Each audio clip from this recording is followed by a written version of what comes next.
Hi, I'm Greg Sando, and I am sitting here with Nathan Kahn, who is a veteran negotiator with the AFM, the American Federation of Musicians, and we're here in the AFM's New York office, which is the central office, right, Nathan? Right. But you yourself don't live in New York, and you don't work out of this office. Correct. I live in Colorado Springs, Colorado. Right. So this, it seems to me, is right off the bat something interesting about this organization and how it's structured. Those of us who are out in the field in terms of negotiating, and we also have people who do service to our individual locals, live throughout the country, and we are spending most of our time on the road, and so therefore it's, while we occasionally have staff meetings here in New York, it's almost doesn't matter where we live.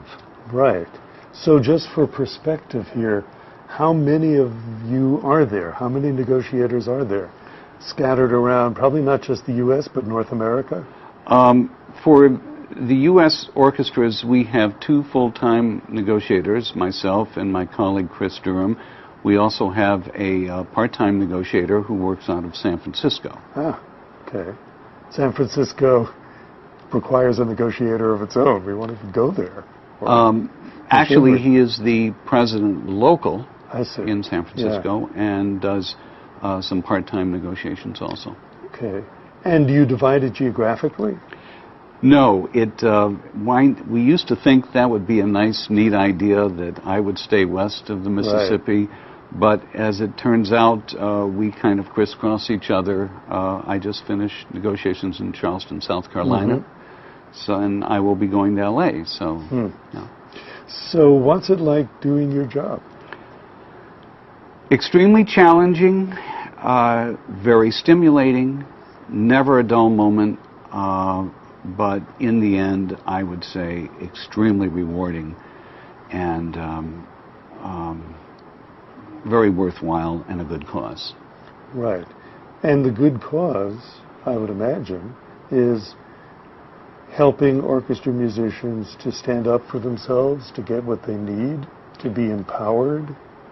I think it's not only helping the musicians, well, yes, what you're saying about feeling empowered, it is basically to help them gain some level of control over their own work lives, and to develop a process where they can confront the issues that they face on a daily basis and have a sensible mechanism to deal with them, to deal with negotiations in a responsible manner, and thereby my colleague and I have found that we wind up doing in many cases as much educating as negotiating, because very often we sit across the table from board members who cannot be expected to have complete knowledge of the day-to-day operations, and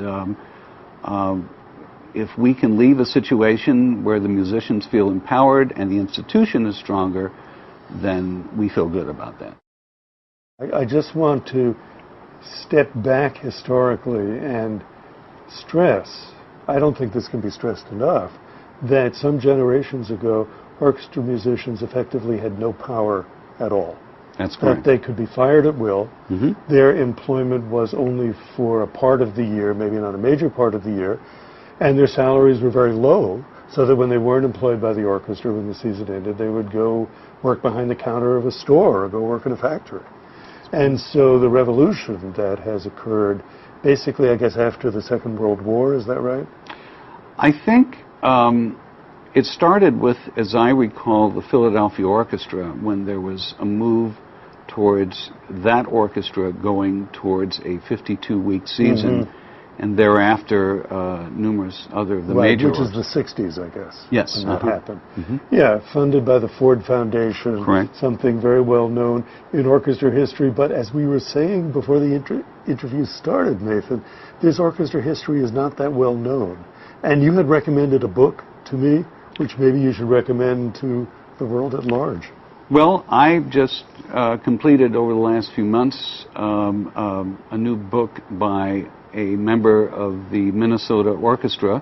Her name is Julie Ayers. It's called More Than Meets the Ear, and it's a wonderful, thorough perspective on not only the history of her orchestra in Minnesota, but of the International Conference of Symphony and Opera Musicians, which is a conference of the American Federation of Musicians, as well as the AFM, and some very interesting historical data which many of us were not, and she's done a superb job of research and presenting it. Yeah, and I certainly don't know this stuff, so I'm going to find this book and read it. But it's just very important to know at least the outline of the history, because it's easy to come into the present situation and say, oh, X doesn't make sense, Y doesn't make sense, why does all this happen? And to understand that there was a real need for something to be done at one time, yes, and still is. That's really crucial. So here you are, as you described yourself. You are coming in and obviously giving the musicians in a local situation something that they wouldn't have if you were not there. But as you said, and this was fascinating to me, you're also providing educational services of a kind to the people you're negotiating with across the table. Board members who, of course, these are not professionals in music. They ought to be invaluable to the orchestra, but they may not have the solid grounding in how things work that is needed in these conversations. So could you describe something about your relationships both ways, with the musicians, what you provide to them, and then what it's like needing to educate your adversaries in the negotiation? Well, we firmly believe at the American Federation of Musicians in strong principles of union democracy. We as negotiators are a service to our locals. A local will request that I or my colleagues come in, and our approach is rather simple. We come to the musicians and we say, what is it that you want? And we give them the means and mechanisms through surveys and interviews on how to get a consensus from their rank and file as to what it is they want in a contract. I spend a great deal of time listening to the kinds of problems that they have, and once hearing them, I can say, well, this orchestra does this, or you could do this. Ultimately, it's their decision. I function very much as an advisor. But you have to know, as an orchestra musician, what's gone on in other orchestras. Yes. Because it may be that something you think you would never get is something that 40 other orchestras did get. So you have to know this stuff. And your AFM local is not likely to know that stuff either, obviously. Right. Yeah, there are really, when I talk to committees, I say there are two components in the negotiation. I can assist more in the national perspective. They, of course, will know their local situation and what idiosyncrasies in the local situation might require this or that, and the combination of the two works well. Right. So what are some of the issues that come up, some specific things, to the extent that you could talk about it, that you've had to advise people on? Well, certainly wages and working conditions are very much on every musician's mind. It is I tend to work more with the smaller budget orchestras from musicians who are in many cases driving between 3, 4, 5, and 6 orchestras trying to piece together a living. So scheduling and things like that, an absence procedure so that they are able to coordinate schedules between multiple orchestras is primary on their minds. Fair job security has been a big issue, not only in the smaller orchestras, but the larger orchestras. And we are fortunate as an industry to have, as a standard, a system of peer review where the final decision rests, with some variations in some orchestras, with a board of peers in the orchestra who will decide whether the musician was as alleged by the music director, artistically deficient, or whether perhaps the dismissal was not warranted. And of course, it's the contract that the musicians have that specifies how these things are going to be worked out. Correct. Mm-hmm. So when the negotiation for the contract comes up, it may be crucial to fine-tune this stuff, or even in some cases overhaul it, so that it gives the musicians more of a voice. We have had peer review in our industry since it started with the National Symphony back in about 1964. And we try to keep a sort of record of when dismissals are upheld or overturned. And roughly in 80% of the cases, our own musicians are upholding the decisions of music directors, which means that, in our view, the system is working. You know, as it pretty well ought to, because if it didn't, what would the situation be? You'd have music directors who are completely out of control, making extraordinarily arbitrary decisions. Right. And that doesn't seem like a good working relationship, no matter how the contractual issues get resolved. Absolutely, and as a longtime symphony musician, anyone can talk about that. The quality of the product is often very much related to the morale of the orchestra, and I have seen orchestras where there have been some serious battles, either with the music director, and in some cases you can really hear that in the product. And when you have a good relationship, a good working relationship in which there is mutual respect between the music director, it's not to say that the music director won't address, they have to, artistic issues, but when there is fair treatment, and I think that's the key word, that the orchestra feels better and plays better, in my opinion. So something worth going back to is your comment that you work so much with smaller orchestras which do not give full-time employment to the musicians, and so these musicians are driving around their region playing, and you said 3, 4, 5, 6 orchestras. So this is, I think, something that's not well enough known, because when we read in the national press, sometimes even in the music press, about musicians, contracts, negotiations, it's always the big orchestras. And we imagine that the issues are going to be whether somebody in Cleveland or Philadelphia is going to make as much as somebody in Chicago or New York, however these things work out. But that leads me to ask you, how many musicians, what percentage of people you could call full-time orchestra musicians are employed in the kind of situation you described, where they're driving around playing in many orchestras, as compared to the ones who sit full-time in one? Well, I don't know exactly what percentages. I will tell you that by our orchestra conference, the International Conference of Symphony and Opera Musicians, which is the larger budget orchestras, has some 45 to 50 orchestras, and most of those are to varying levels in full-time capacity.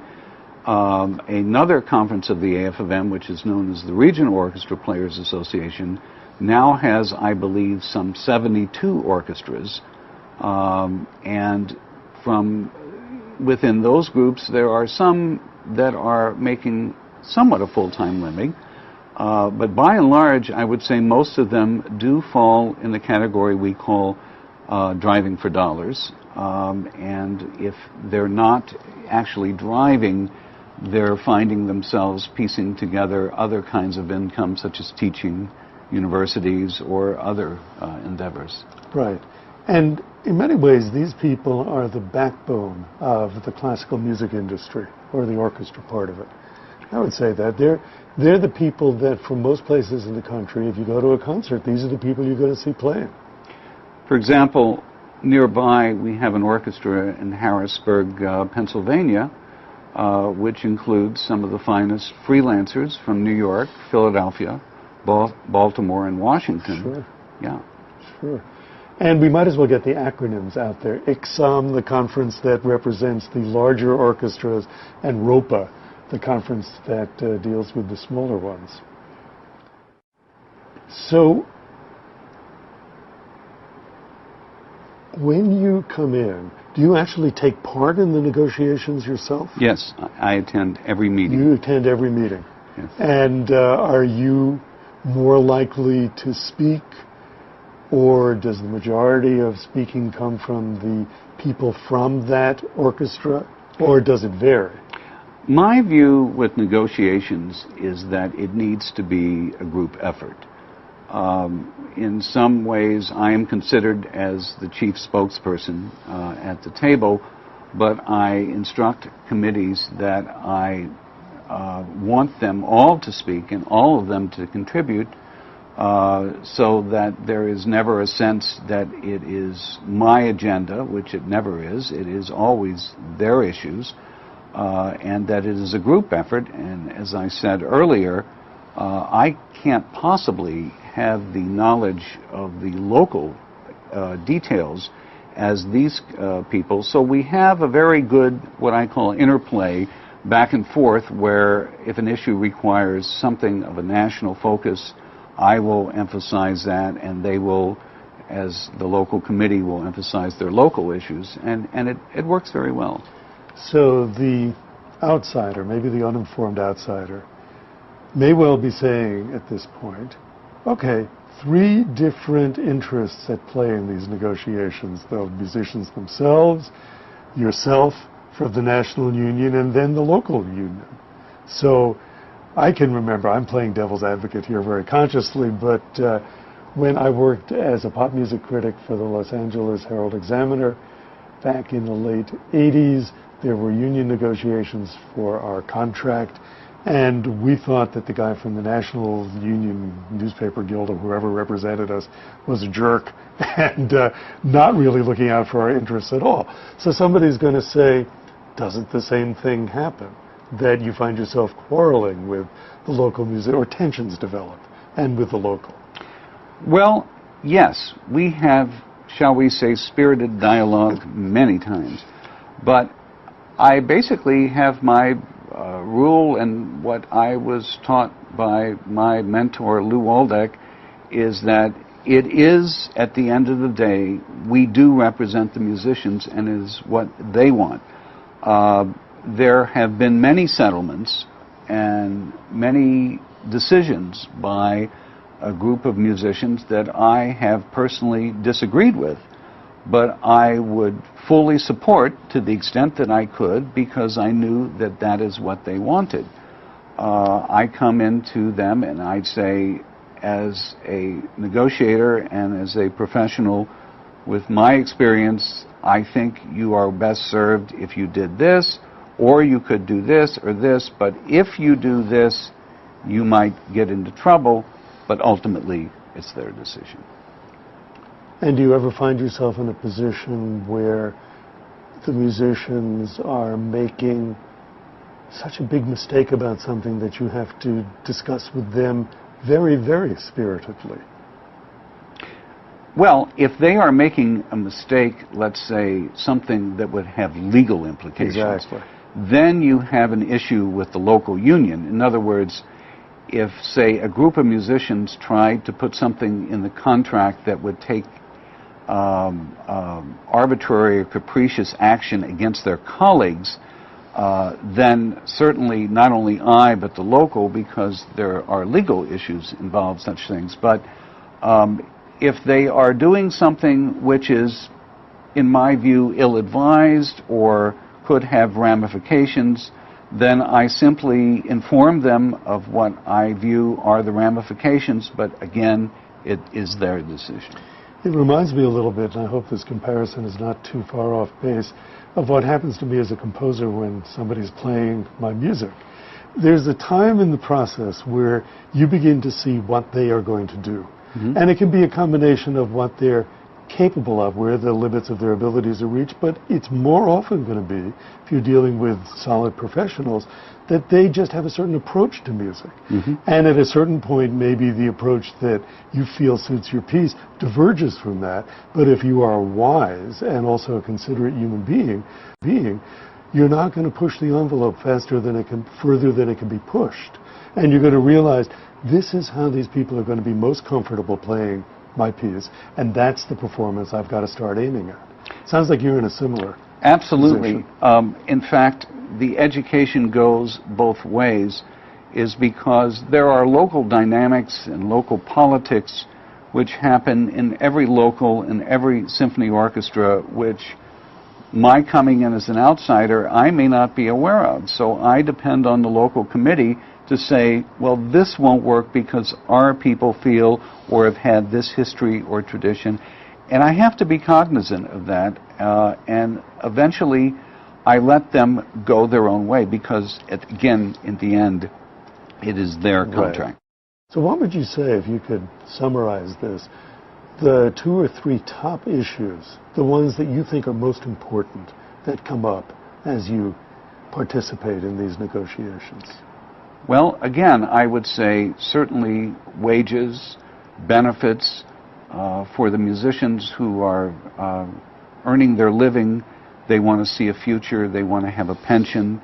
We are all extremely concerned about health insurance, their working conditions, in that their ability, for example, in playing many orchestras, to balance their schedules so that they can meet their obligations in all the orchestras, that their conditions in, for example, outdoor concerts do not present dangers to them, and certainly job security, so that if ever they are accused of doing something which might put their employment in jeopardy, that there would be a fair procedure for dealing with non-musical issues and for musical issues if there are allegations of musical deficiency, that there is a fair procedure to deal with that. And in other words, I think constant vigilance would be the watchword here. Absolutely. And I especially heard what you said about safety in outdoor concerts. So many concerts are played under so many conditions, often set up hurriedly or set up in conjunction with venues that may or may not know what they're doing. So you do have to watch that. And sometimes I imagine musicians have to just say, I'm sorry, we can't go on under these conditions. Absolutely. Yeah. So in the last few years, the last 5 years, the last 10, have you seen any changes in this climate? Of course, the one that's going to jump to people's minds is that the finances are tougher than they used to be.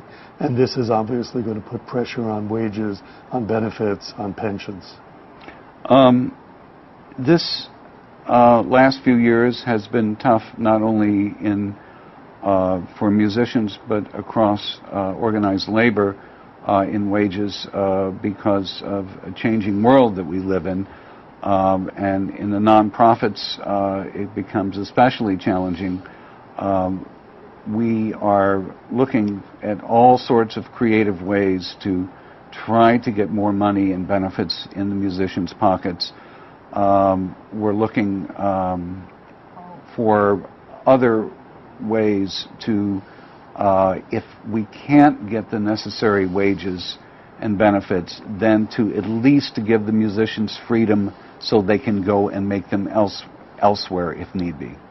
In other words, making it as easy as possible for the musicians to have freelance work by not having encumbered schedules. Well, for example, I have a couple of orchestras who fell on hard times, and they simply couldn't afford to give any raises, and in one case we had to take a small cut.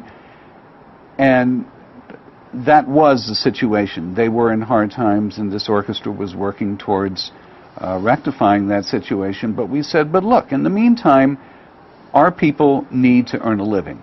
So we want the attendance policy opened up so that if other opportunities to, for example, sub with a major orchestra come into where they can avail themselves of a greater economic opportunity, they have more freedom to do so. which makes perfect sense, and it's the kind of thing that I myself wasn't aware of, but of course it makes sense. Here you are, you're the orchestra we're negotiating with. You genuinely don't have the money for a wage increase. In fact, you have to pay us less. We can accept that. We understand you're telling the truth, but we still have to make a living.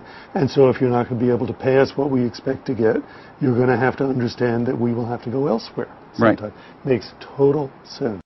So now I want to turn to your educational work, as you described it, with the people across the table in the negotiations.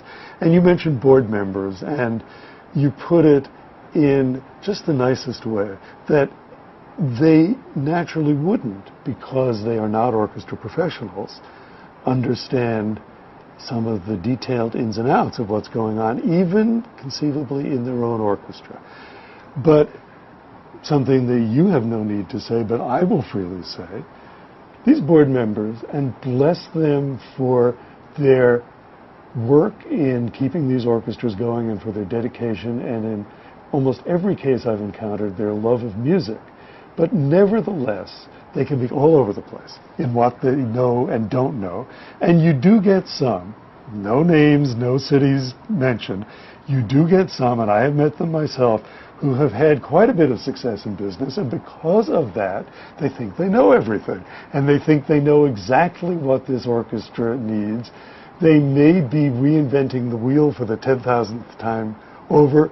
They may be trying to invent a wheel that could not possibly go anywhere, and everybody in the world knows this, but they will nevertheless be very sure of themselves when they put this stuff forward. I know I'm not saying anything new to anybody who's dealt with boards. So I would think that this puts a great premium on your tact, Nathan, when you deal with them. Oh, you betcha. All I can say is that we feel good about our negotiations if we're talking and we're trying to educate people and they're listening, because we had a recent negotiation who a certain board member didn't understand why the harpist wasn't off sweeping the floors while she wasn't playing, having no idea that she was counting rests in between, and that she had to be prepared to come in and perhaps adjust her pedals and things like that.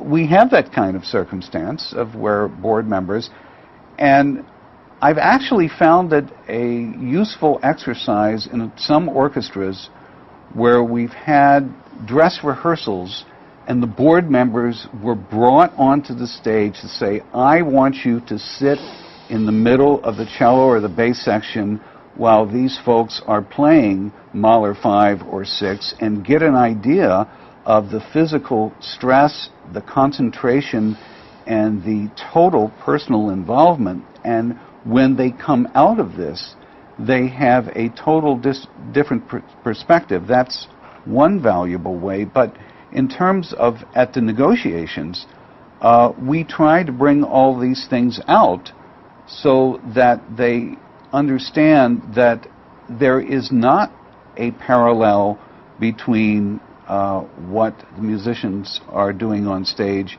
and their particular company. It's a different animal, and we try to educate to the best of our ability. Right, and along with that really bizarre idea that the harpist should be sweeping the stage or backstage or somewhere where he or she would not be needed, there's the idea that people who play instruments that don't play so much should be paid less than the rest of the orchestra. Yeah. Board members have repeatedly say, what are these guys in the back with all those sticks and drums doing all the time? They're just playing games back there. And then you try to, I've actually had a principal percussionist come into a meeting because we were talking about the issue of doubling. And for those of you who don't know, it has to do with an added payment when you play out of the group of your percussion. We've had a principal percussionist come in and explain to board members of what is involved with his job, how they have to move from category to category, how they have to assign parts, how they have to be prepared, prepare the instruments, and prepare for entrances. And once they begin to understand a little more of the process, it usually makes some difference. God, in the case of percussion, but I know with many other instruments too, what the composer writes in the score and parts may not correspond fully to what needs to be done. Yes. You realize that. The composer may not understand the proper doublings. There can be things about what kind of stick you want to get a particular effect that only a musician would know. Mm-hmm. So there's a lot going on, and I would add to the things you might learn sitting in the middle of an orchestra playing a Mahler symphony is the noise level. Oh, absolutely. The assault on your ears, the possibly dangerous assault on your ears. I myself has lost a small bit of hearing, not substantial, in one ear from my years of playing. And it sort of comes with the territory.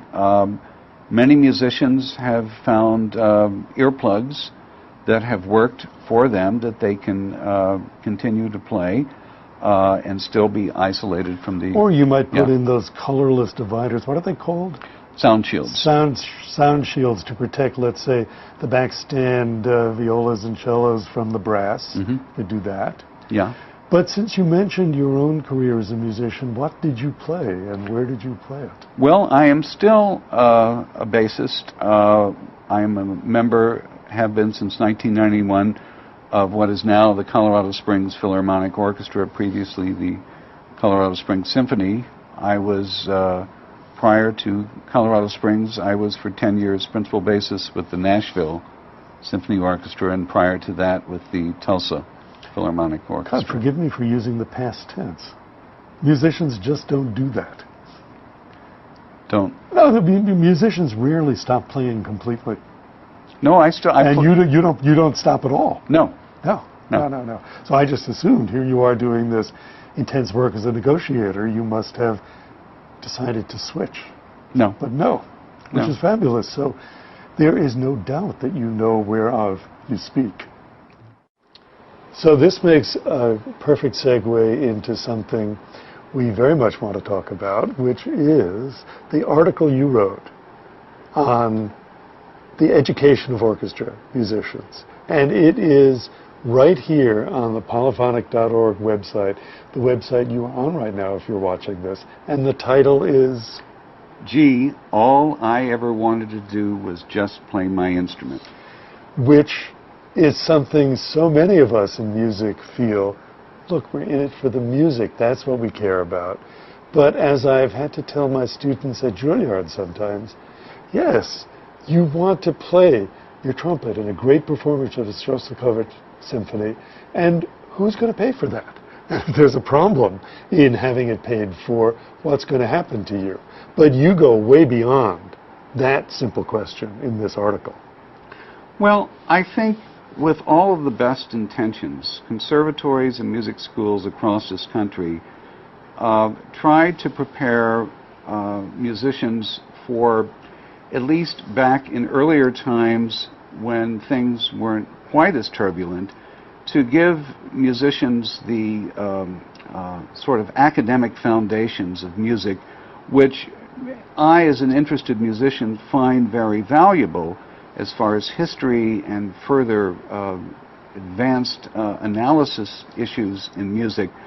But what I found lacking in my own training was some of the pragmatic things which teaches orchestra musicians survival tools in the professional symphony orchestra world. As case in point, even though I have a music education degree, nobody taught me at my institution how to present an effective outreach program, because as part of my job, I was required to do that. I learned that on my own. Nobody taught me in music school how to manage my musical health so that I could avoid overuse problems. Nobody taught me on how to deal with ongoing problems in the symphony orchestra workplace, with negotiations, with understanding the union, with learning how to be an advocate for the arts. And today's symphony musician, if they are to see their institution prosper, need to have all these skills and then some, if they are to prosper as a musician and for their institutions to prosper, because we want the musicians involved. We want the musicians educated in how to get involved and how to advocate for themselves and their institution. I have heard that when a musician gets a job at an orchestra and shows up for the first time to play, that they cannot necessarily count on the kind of orientation that you would have in a corporate job, let's say. Nobody may sit down with them and say, here's the health plan, here's who you see, and here's a copy of the contract, and here are some of the things that come up day by day. Well, not only that, we, as AFM Symphonic Services Division, recommend to locals and committees that they orientate musicians not only for the day-to-day operations of the newly hired's first job, but they need to have a sense. A musician certainly going into a major orchestra or any orchestra needs to have a sense of history of that orchestra, of knowing not only musically where that orchestra has come from, but there was a day, for example, when the New York Philharmonic was paid $110 a week for 26 weeks. And, you know, these things didn't just happen. Those were long-fought battles that throughout our industry had to be achieved. And we must be vigilant to maintain them. And I think one of the questions that would come to my mind is that a musician who goes through music school and then starts working with an orchestra may not even know that these are questions that should be asked. Yes. Because it will not have come up in the course of their education. Mm-hmm. And now, of course, you have a situation, as we all know, there is the classical music crisis, there is less money for orchestras, and orchestras, as we were talking earlier, may say to the musicians, you need to take a pay cut because we're in a bad way. So how are the musicians supposed to know when that's really true and when it's just being said to them? Well, one of our services with the American Federation of Musicians is we provide to our local unions a service of financial analysis of the finances of the symphony, so that when we go into negotiations, we know not only what is the true financial state of the orchestra, but through our further analysis and discussion, we'll find out if things are bad, why. Which is invaluable. I think it would help, in addition to that, if a musician graduating from music school and being ready to take his or her place in the professional world knew, for example, the management structures of orchestras, the role of the board. Absolutely. And some basic stuff about, as a rule, what part of the budget of the income is derived from which source. I have many students who couldn't say there's earned and unearned income, just to start with something as simple as that. Mm-hmm. So now, how do you feel this should be integrated into music education? Obviously, you feel this should be required, and I would support that 1,000%. But yes. How do you think that should work out in practice? Well, there could easily be courses that talk about the symphony orchestra structure, for example, to talk about that you are having people, well-meaning people, coming from the community or community leaders who serve on the board of directors and who are responsible making decisions, yet they will need to be educated, and it's no bad reflection on them. It is simply that they come from a different area that in many cases management may not understand, and that they need to be educated on some things. And that goes on daily across the country, but there is no reason that in a coursework that professionals, visiting artists could come and lecture in these kinds of courses, so that when musicians I find that too many cases when I encounter new musicians coming into orchestras, there's sort of a fantasy land expectation that all I'm going to do is play great music and I won't have to. And having lived through 2 orchestras that went bankrupt, one not only needs to understand that of how the institutions themselves work, but the musicians need to be prepared not only to be advocates for it, but even so far as to prepare themselves for an alternative career if the worst case scenario should ever happen. Because in my orchestra in Nashville, when we went bankrupt in 1988, or at least they said it was bankrupt, that's another story, many of my colleagues were not prepared. And what we learned in that process, this was an incredible growth situation for us, was that musicians have skills in terms of creativity, discipline, teamwork, which are transferable. And while we all want to make music, it is comforting to know that we could walk out of the symphony orchestra and transfer into so many other fields. A good point. I think this should be a required course. It should be called The Business of Music. Absolutely. Every conservatory student should have to take it. Ideally, I think you would have one course for instrumentalists, another for singers, another for pianists, and the one for composers could be called Abandon Hope, All Ye Who Enter Here, because of the difficulty of making any money doing that. But it seems to me, I'm not going to use fancy words like criminal, but there's something really wrong with people not being taught this when it's such a basic fact of life once they get into the profession. Well, I think basically awareness. It starts with awareness of our professional industry to say, you know, our people coming in need this training and tools. And through dialogue, I have many good friends who are superb faculty at many leading musical institutions, and they have expressed the same thing to me. Sure. Yeah. So you had said before we sat down to have this conversation formally that there ought to be a summit.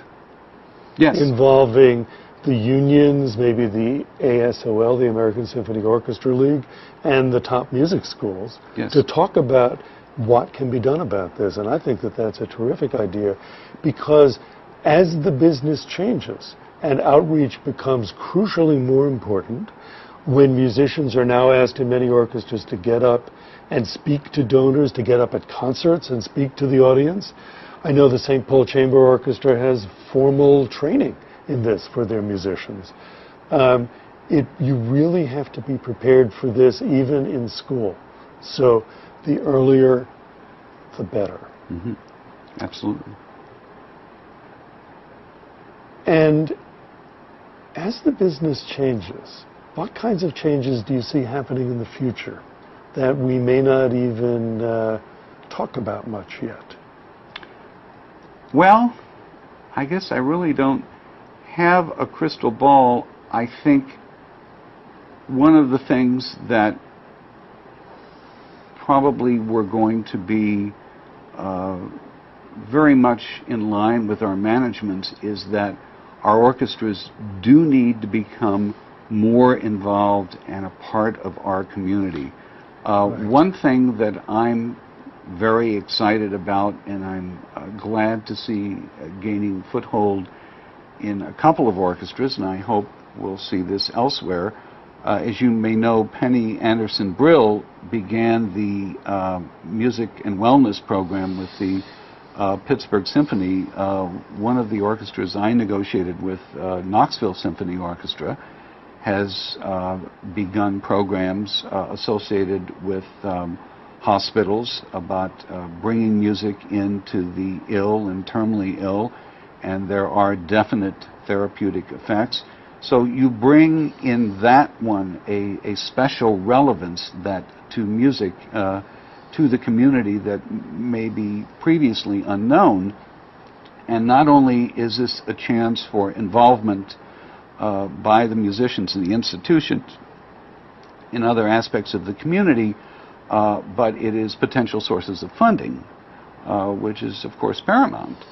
I, as a music education major myself, want to see orchestras involved in more in training our future concert audiences, because that's where it's at. And Pittsburgh makes a terrific example here, because the city of Pittsburgh has been losing population for more than a decade, and the Pittsburgh Symphony's ticket sales had been declining for quite a long time, even though when Morris Janssens was the music director, arguably this was the hottest orchestra musically in America. That's subjective, but they were way up there. Way up there. But they were hemorrhaging money. So when Larry Tamburi became the president there, the executive director, the CEO, one of his first priorities was to build bridges to the community, because these bridges were needed. People were not buying tickets, so you really need to make the orchestra known. And so having musicians who are ready to do this work themselves is a tremendous plus.